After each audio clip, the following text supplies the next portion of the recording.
जय हिंद दोस्तों। अगर मैं कहूं कि आपसे भारत की आज़ादी सिर्फ अहिंसा से नहीं मिली बल्कि एक ऐसे व्यक्ति की वजह से मिली जिसे इतिहास की किताबों में बहुत कम जगह दी गई। जी हाँ दोस्तों, उस व्यक्ति का नाम है नेताजी सुभाष चंद्र बोस।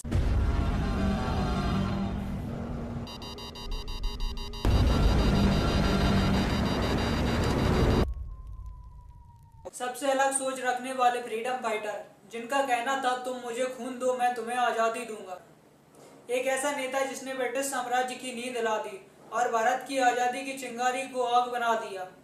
नेताजी सुभाष चंद्र बोस का जन्म 23 जनवरी 1897 में कटक के उड़ीसा शहर में हुआ था। वो बचपन से ही तेज दिमाग और अनुशासित थे।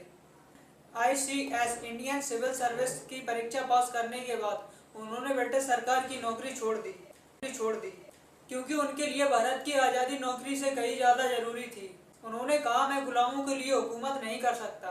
1943 में उन्होंने आज़ाद हिंद फौज INA का निर्माण किया, हजारों भारतीयों को इकट्ठा किया और अंग्रेजों के खिलाफ लड़ाई छेड़ दी। यह वही मौका था जब अंग्रेजों को लगा कि भारत के सैनिक उनके खिलाफ विद्रोह छेड़ देंगे। नेताजी ने सिंगापुर से लेकर बर्मा तक आज़ाद हिंद फौज को लीड किया।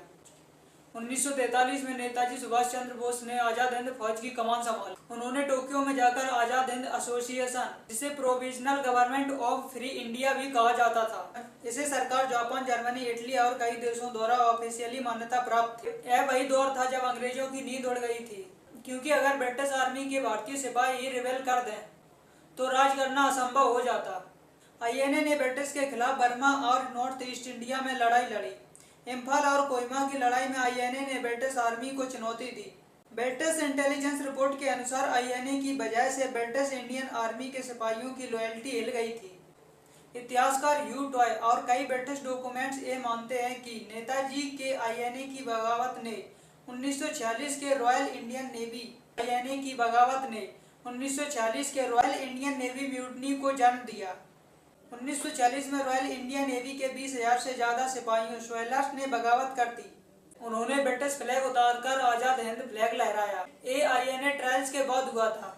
सोयलर्स नेताजी से इंस्पायर थे। ब्रिटिश PM क्लेमेंट एटली, जिनके समय में भारत आजाद हुआ था, उन्होंने बाद में कहा कि INA और नवल म्यूटनी ने ब्रिटिश को भारत छोड़ने पर मजबूर किया। ब्रिटिश सरकार को साफ हो गया कि अब भारत को गुलाम बनाए रखना असंभव है। यह नेताजी का डायरेक्ट इम्पैक्ट था जिसने भारत की आज़ादी को फास्ट फॉरवर्ड कर दिया। 18 अगस्त 1945 में ताइवान में प्लेन क्रैश होने में उनकी मौत का दावा किया जाता, लेकिन कई रिपोर्ट्स का दावा है कि वो जिंदा थे और सोवियत यूनियन में रहे।